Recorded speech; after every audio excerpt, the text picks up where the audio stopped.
Ya, ahora sí. Muy bien. ¿Cuál es la pregunta con respecto al asunto del canon? Pastor, y Marcio de Sinope, el que no, para él, no repercutió lo que es, perdón, no, Mateo y Juan no consideró, o sea, No. y consideró como máximo a Pablo, eso también repercute para nuestros días. Mm, como digo, bueno, con Marcio de Sinope uno tiene que tener cuidado porque en realidad Marcio de Sinope fue considerado un hereje por varios padres de la iglesia. Y número uno, número dos, Marcio de Sinope. ¿Saben lo que es la palabra hereje? ¿Qué significa la palabra hereje? Protestante, algo así. No. Vamos a ver, para facilidad aquí para dar una definición exacta, ¿no? Ustedes ponen aquí hereje, a ver, diccionario. Es alguien que no dice la verdad, miente, algo Se así. pone en contra. A ver, vamos a ver si encontramos aquí, aquí está el diccionario de la Academia Española. Miren, definición de la Academia Española, de la Real Academia Española, dice persona que niega alguno de los dogmas establecidos en una religión. Es una definición. Persona que disiente o se aparta de la doctrina, normas de o normas de una institución, una organización, una academia. Indisciplinado, díscolo, dicho de una cosa grande, abundante o intensa. Tengo el hambre hereje, bueno, ese es otro significado. Pero los dos primeros son los que tienen que ver con el término que nosotros utilizamos mucho en teología, ¿no? Una persona que niega algunos de los dogmas establecidos en una religión. Ahora, en el cristianismo, en la iglesia católica existen dogmas. En la iglesia adventista nosotros no tenemos dogmas, pero tenemos creencias, ¿no? Eh, ¿Cuál es la diferencia entre un dogma y una creencia? Un dogma es algo que se acepta sin discusión. O sea, tú no puedes discutir un dogma. Tú no puedes venir y decir, miren hermanos, miren querido sacerdote, yo pienso diferente. No, no, tú no puedes decir eso. Dices eso y ya señalaste tu punto final ahí, ¿no? El dogma se acepta sin cuestionamiento. Simplemente se acepta. Eso es un dogma. Entonces, en algunas religiones tienen dogmas que se aceptan sin cuestionamiento. En el caso en nuestro caso nosotros tenemos creencias, nosotros confiamos en la Biblia, creemos en la palabra de Dios, pero tenemos lugar para la conversación, es decir, siempre podemos nosotros crecer en nuestra comprensión de la palabra, admitimos que podemos crecer en nuestra comprensión de la palabra, incluso pueden surgir nuevas doctrinas, y eso es lo que pasó hace algunos años atrás en el adventismo. Había 27 doctrinas, no me acuerdo en qué año se votó, me parece que fue en el 2005, se votó una doctrina más, la doctrina 28, ¿no? Entonces, crecimiento en Cristo. Así que pueden surgir más doctrinas cuando en la iglesia adventista se pueden surgir más doctrinas dependiendo del estudio que se haga de la palabra de Dios. Entonces, no estamos limitados en ese aspecto.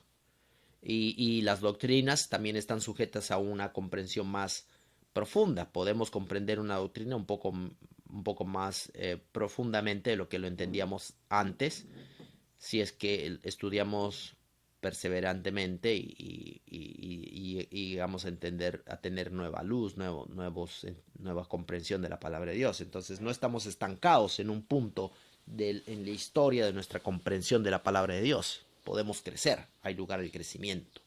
¿Ok? Entonces, ¿qué sería un hereje? Un hereje sería alguien que está en contra según la definición de la Real Academia Española, sería en contra de los dogmas. En el caso aplicado a la iglesia, sería alguien que esté en contra de las enseñanzas fundamentales de la iglesia, ¿no? Entonces, Marción de Sinope fue considerado un hereje por varios padres de la iglesia porque hablaba cosas que muchos cristianos no estaban de acuerdo. La mayoría, una gran parte de los cristianos no estaban de acuerdo. Por ejemplo, el rechazo total del Antiguo Testamento. Eso era algo que la mayoría de cristianos no, al menos los cristianos del primer siglo, jamás harían. ¿Por qué? Porque la mayoría de los cristianos del primer siglo eran judíos convertidos al cristianismo. El apóstol Pedro era judío, el apóstol Juan era judío, el apóstol Pablo era judío. Entonces, jamás iban a rechazar el Antiguo Testamento. De hecho, el mismo Jesús era judío. Y él dijo, yo no he venido para cambiar la ley o los profetas. Entonces, ese rechazo de todo el Antiguo Testamento lo convierte a Marcio de Sinope en un hereje. ¿No es cierto? Muy bien, entonces, por ese motivo uno tiene que tomar esta lista como una lista personal. Es su lista, es la lista que él elaboró. No es la lista de la iglesia. No es que esta lista es la lista que la iglesia elaboró. Es algo muy diferente, es una lista personal. A él le pareció que se debía rechazar todo el Antiguo Testamento y se debía tomar a Pablo como el fundamento del Nuevo Testamento. Entonces, como él elaboró su lista, también muchos padres de la iglesia en ese tiempo empezaron a elaborar sus propias listas. Y es ahí donde vemos el surgimiento de estas listas antiguas, ¿no? Estas listas antiguas. Pastor, una pregunta. Sí. ¿Y se le puede llamar hereje, por ejemplo, a una persona, por ejemplo, vamos a decir que en la elección de escuela sabática, por ejemplo, no sé, hay varios errores, ¿no? Por ejemplo, con la palabra infierno. No sé si usted también se había percatado, pastor. Eh, entonces, hay varios, ¿no? Hay varios, pero con un significado raro, ¿no? ¿Se le puede llamar hereje a una persona así?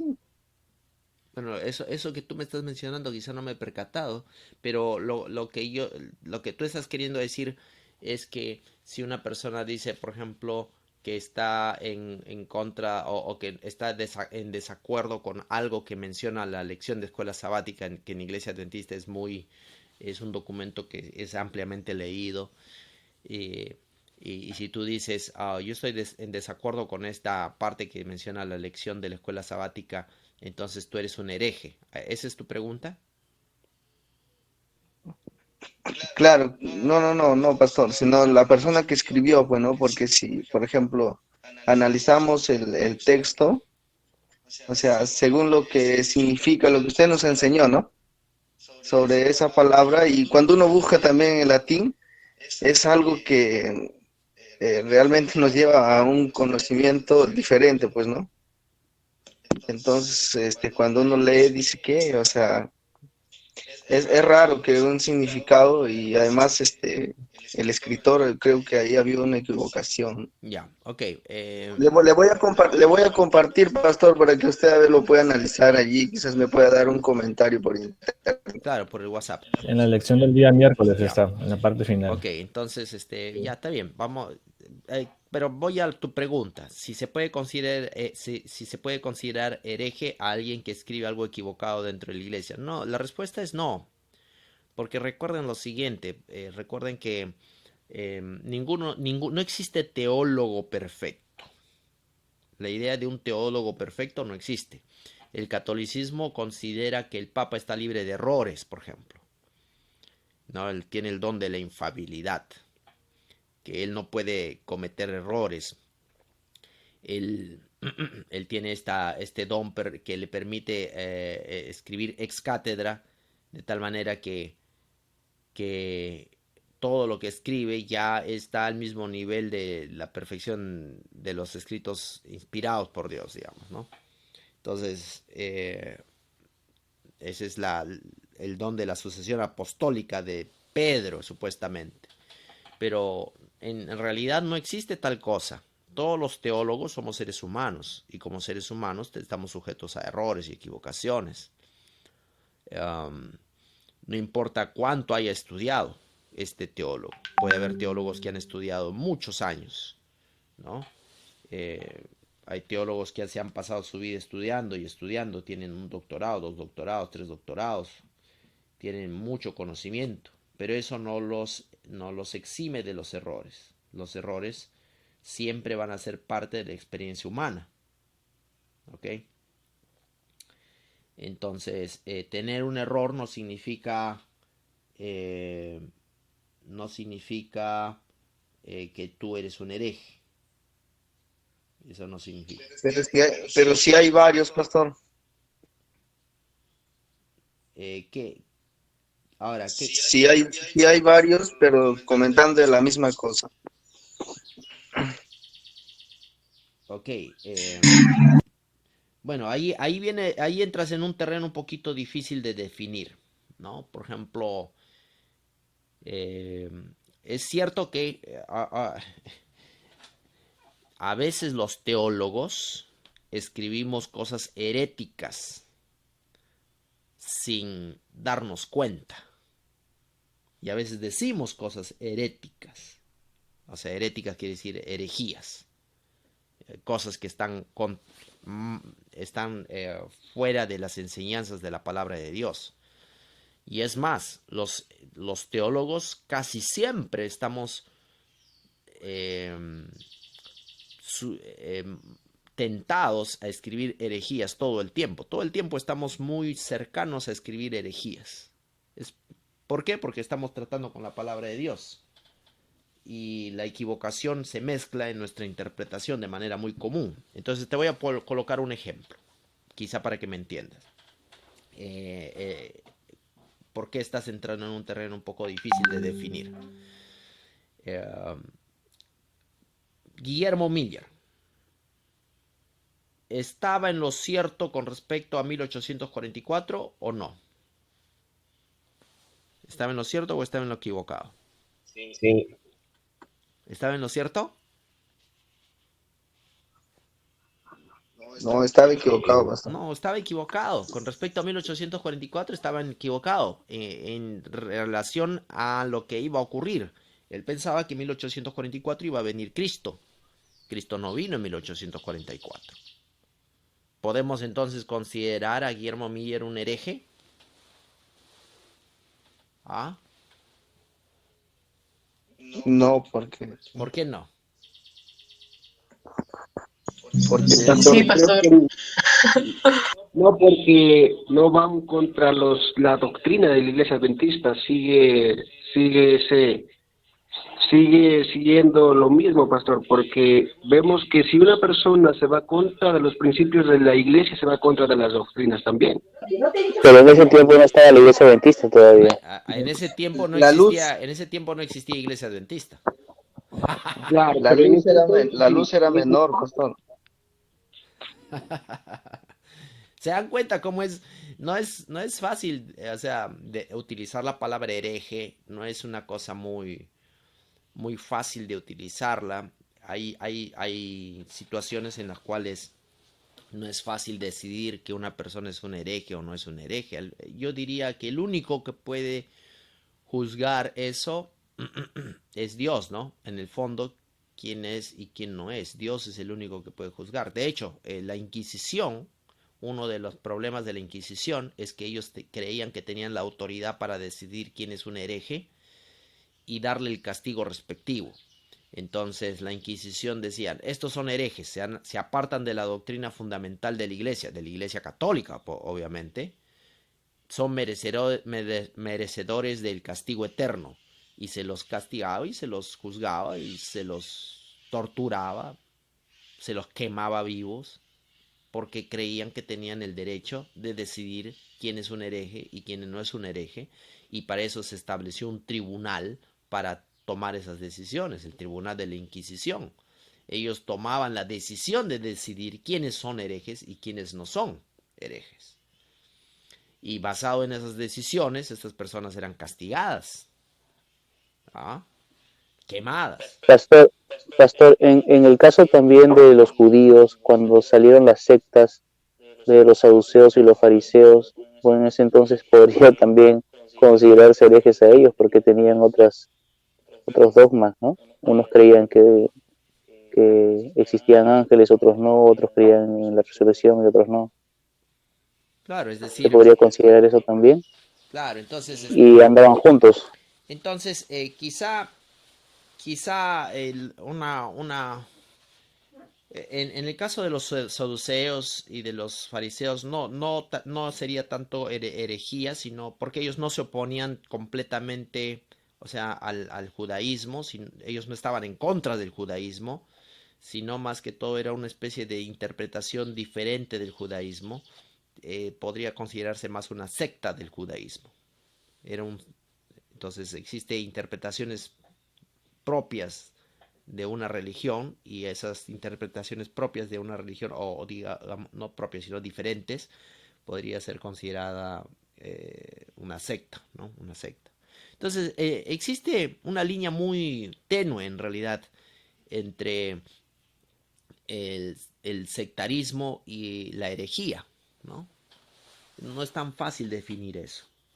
Mi opinión, Entonces, sí, entonces, pastor, es muy delicado, pastor, muy ¿no? delicado, ¿no? Tú no puedes decir esto, este tipo es un hereje, así nomás.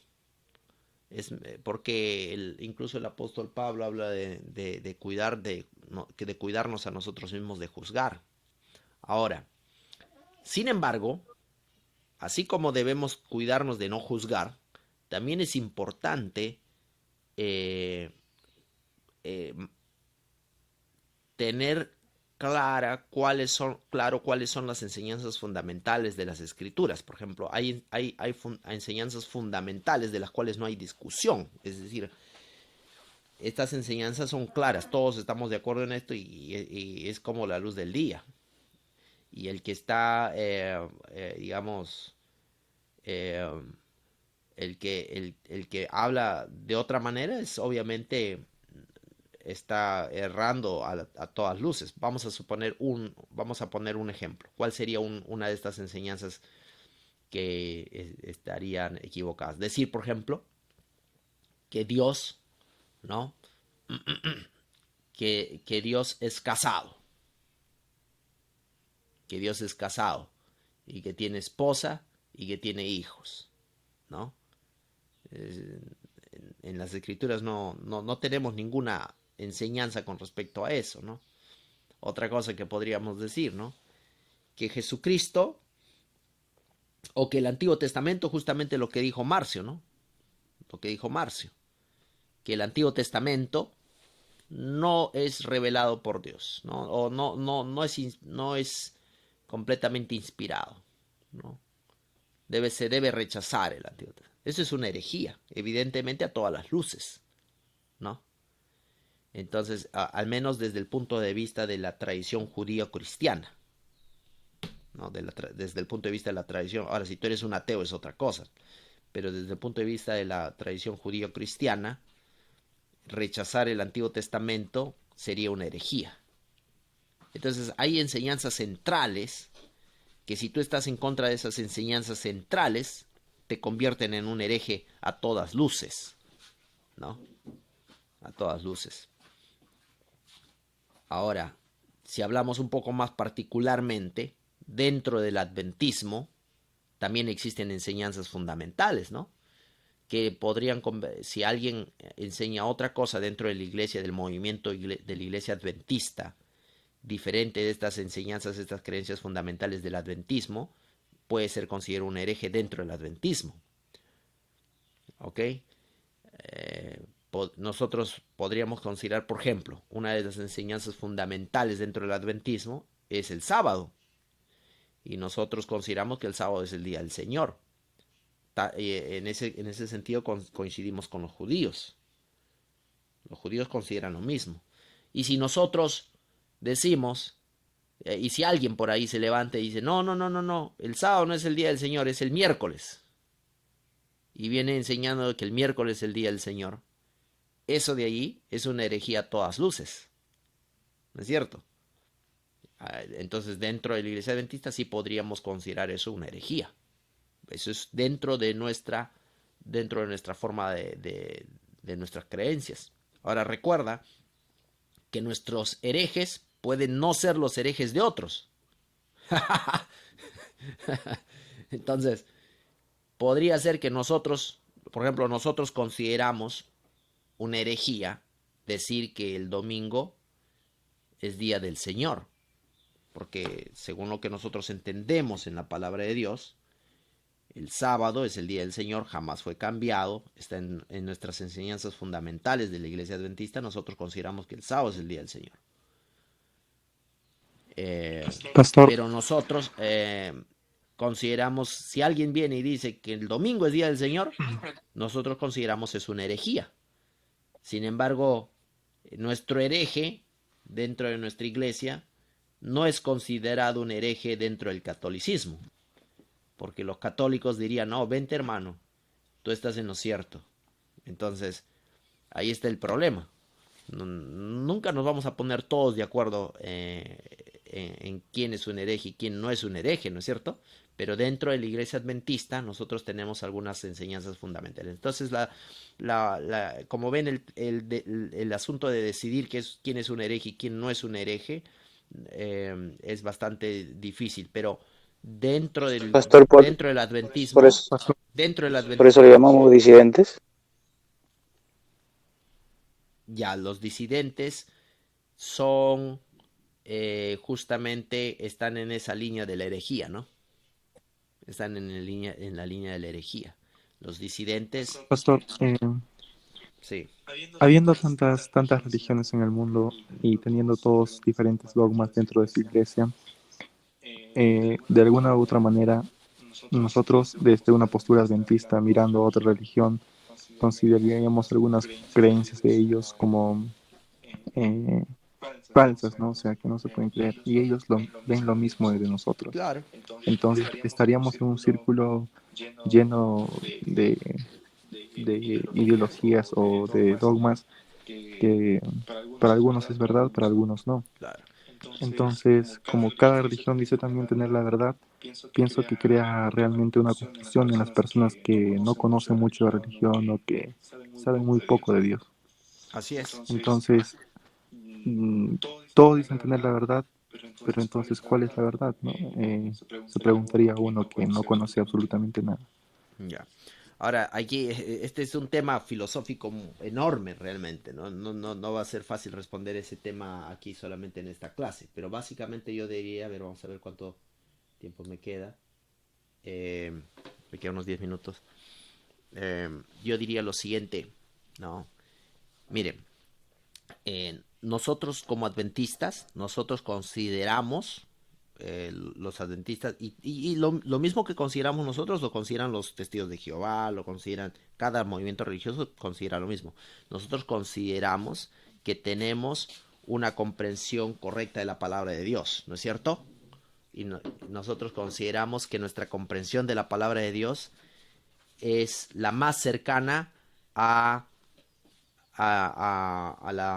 lo que Dios quiso expresar en su palabra, ¿no? Entonces, y nosotros creemos que tenemos la verdad presente. Nosotros en la Iglesia Adventista hablamos mucho de la verdad presente, ¿no es cierto? Yo creo que la interpretación, pero como adventista, yo soy adventista, creo que la interpretación que tenemos de la Biblia es la más cercana a la correcta, ¿no es cierto? Ahora voy a mi amigo testigo de Jehová o a mi amigo mormón y él me va a decir, hermano, tú estás equivocado, tu interpretación está lejos de la realidad. Entonces yo paso a ser como un hereje para ellos, para mí ellos pasan a ser un hereje, como herejes para mí en varios aspectos, ¿no es cierto? Y entonces ahí viene lo que tú dijiste, esto se torna como en un círculo vicioso. Entonces ahí viene el asunto de por qué la religión causa tantos problemas políticos en el mundo también. Entonces cuando estaba en Israel, por ejemplo, me he dado cuenta de algo muy triste. Israel está dividido por 3 religiones. Se supone que, ustedes saben, Jerusalén quiere decir tiene dos significados, ¿no? Ciudad de luz y ciudad de paz. Tiene dos significados, ¿no? Entonces, pero esa ciudad de paz está llena de guerra por causa de la religión. O sea, la religión, en vez de ser una fuente de paz, es una fuente de guerra, de conflicto. Entonces tenemos a los musulmanes que tienen sus propias formas de pensar de Dios. Tenemos a los cristianos que tienen su propia forma, y a los judíos. Y estamos divididos, no se hablan ni se miran entre ellos. Entonces, ahí viene el aporte del adventismo. Personalmente yo creo que el adventismo tiene un aporte muy interesante. ¿Cuál es el aporte del adventismo a esta discusión como iglesia adventista? Y es que el adventismo cree, por eso es que el adventismo desarrolló este concepto de creencias, no de dogmas, ¿no? Nosotros no hemos desarrollado un concepto de creencias. Quiere decir que podemos llegar a tener una comprensión cada vez más clara de la palabra de Dios, número uno. Y número dos, hemos desarrollado el concepto de la tolerancia. Ustedes saben que uno de los departamentos más importantes realmente en la iglesia adventista es el departamento de libertad religiosa. Nosotros tenemos un departamento de libertad religiosa. Abogamos por la libertad religiosa. Creemos que debe haber tolerancia entre las religiones. Debe haber tolerancia. Y eso es una de las cosas muy fundamentales. El adventismo ha puesto eso en la mesa. ¿Y saben quién ayudó a poner eso en la mesa? Elena de White, cuando escribió el libro Conflicto de los Siglos. Cuando escribió el libro Conflicto de los Siglos, ¿no? Toda la serie, pero especialmente el último, el Gran Conflicto, ahí es donde ella habla del problema que tiene cuando una religión se hace religión de Estado, cuando se mezcla la política con la religión. Entonces, y ahí se habla de la libertad de conciencia, la libertad de conciencia, la libertad de culto, ¿no es cierto? Entonces, el adventismo ha traído esto a la mesa, la libertad de culto. La libertad de culto es muy importante. Y es una enseñanza fundamental aquí cuando nosotros hablamos de este tema dentro de la iglesia adventista. Es muy importante la libertad de culto. Y gracias a la libertad de culto, Estados Unidos surgió. Estados Unidos surgió justamente por defender la libertad de culto, ¿no? Entonces, nosotros como adventistas consideramos que tenemos la verdad presente. Yo no tengo dudas. Yo creo, sin lugar a dudas, que Cristo Jesús viene pronto, que el sábado es día del Señor, que Jesucristo está en su santuario intercediendo por nosotros. Todas esas son enseñanzas fundamentales del adventismo. Yo creo sin lugar a dudas en todo eso. Pero también creo que debo ser tolerante con los otras religiones. Y cuando digo tolerante, me refiero a que no debo incitar un espíritu de condenación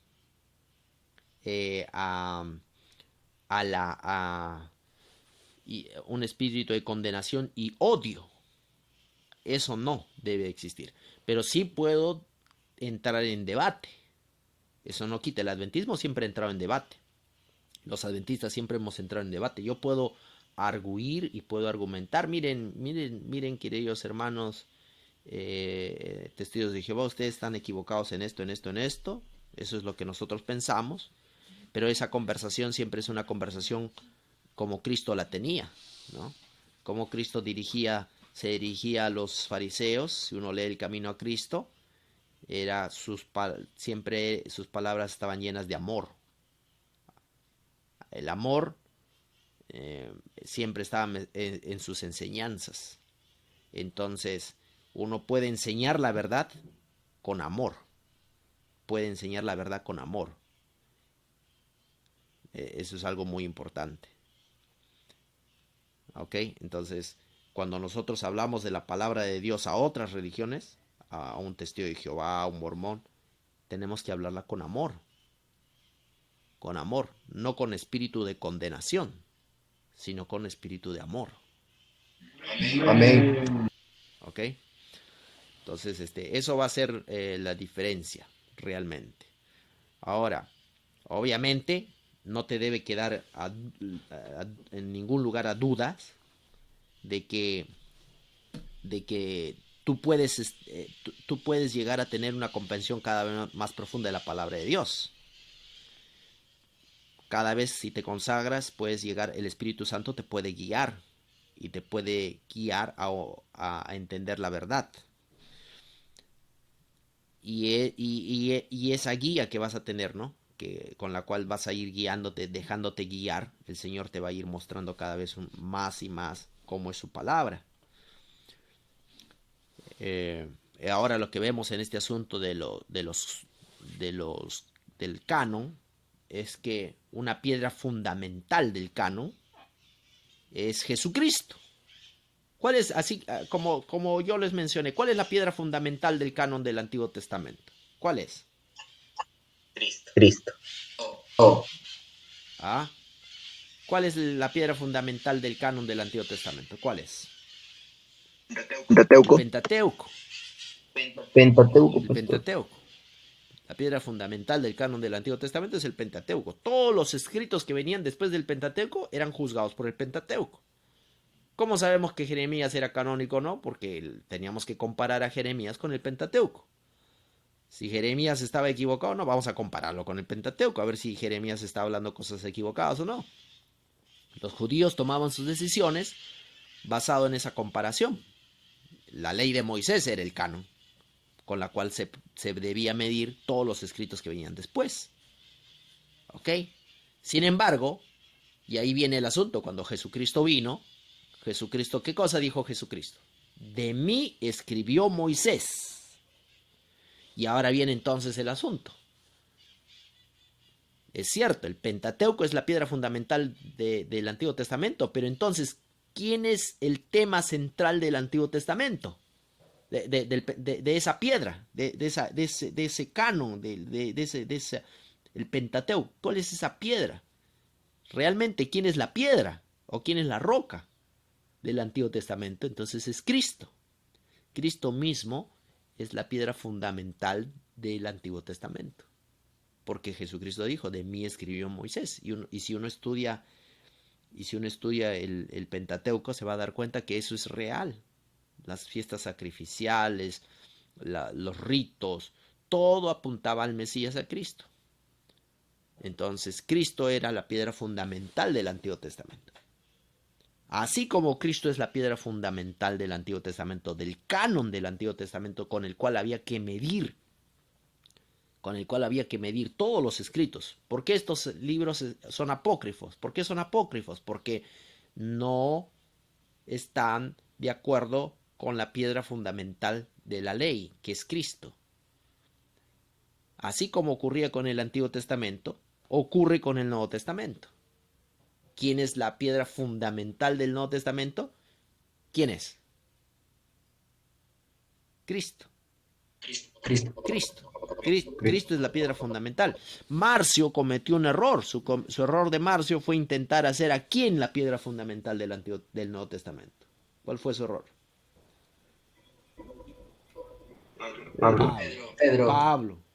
Pablo. Él quiso convertir a Pablo la piedra fundamental del Nuevo Testamento. Error fatal, porque Cristo es la piedra fundamental. Entonces, cuando uno compara estas listas canónicas, uno se da cuenta justamente de eso. Se da cuenta de que la piedra fundamental del Nuevo Testamento son los evangelios. Aquí están los evangelios. Esa es la piedra fundamental. Y ahí viene una segunda.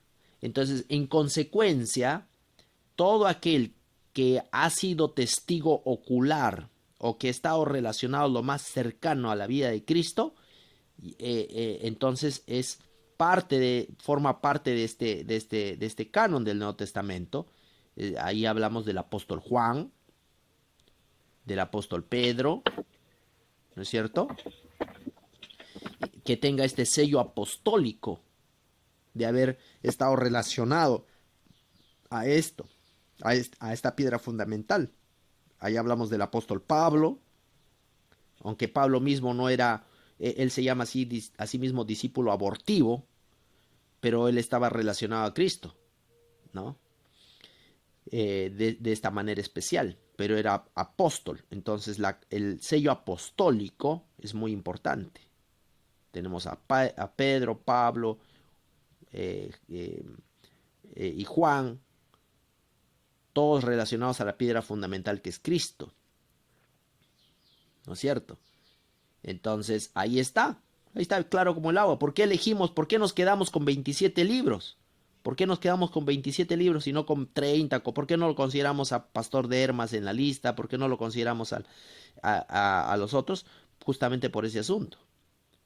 Ahora alguien me puede decir, pero pastor, aquí tenemos el Apocalipsis de Pedro, allí tenemos un apóstol y tenemos los Hechos de Pablo. Bueno, ahí en este caso entra lo que nosotros leemos aquí en Atanasio, y que esto es una realidad y que ya hemos visto en los apócrifos del Antiguo Testamento que ocurrió también. Ahí son inventos de los herejes que escriben de acuerdo a su propia voluntad y gratuitamente les asignan y añaden fechas. O sea, que había falsificación de documentos, sí había falsificación de documentos. ¿Cómo descubrimos esa falsificación? De la misma manera como hemos descubierto la falsificación de los documentos del Antiguo Testamento o del hecho de que son apócrifos. ¿Cómo lo hacemos? Por comparación. Comparamos los textos con el canon y nos damos cuenta de las discrepancias, de los errores y de las incoherencias y de incoherencias teológicas, de las enseñanzas que están en contra de lo que los otros apóstoles han hablado, y ahí nos damos cuenta fácilmente, no, estos de aquí no deben formar y no forman parte del canon. Entonces, es un tema complejo, no es un tema sencillo. Yo sé que ustedes van a seguir teniendo preguntas con respecto a esto. Por ejemplo, hay un hecho que la Iglesia Ortodoxa Oriental no acepta el Apocalipsis. El cristianismo ortodoxo oriental no acepta el Apocalipsis como parte del canon. Interesante. Entonces, pero el Apocalipsis está de acuerdo a las Escrituras o no está de acuerdo. Ahí es donde uno entra a comparar. Tiene que comparar. El Apocalipsis, por supuesto, compara con el libro de Daniel. Están enlazados una cadena indisoluble con el libro de Daniel. Entonces ahí uno se da cuenta, bueno, efectivamente, y tiene el sello apostólico del apóstol Juan, esto realmente es parte del canon. Muy bien, jóvenes, vamos a dejarlo ahí. Que Dios nos bendiga este día.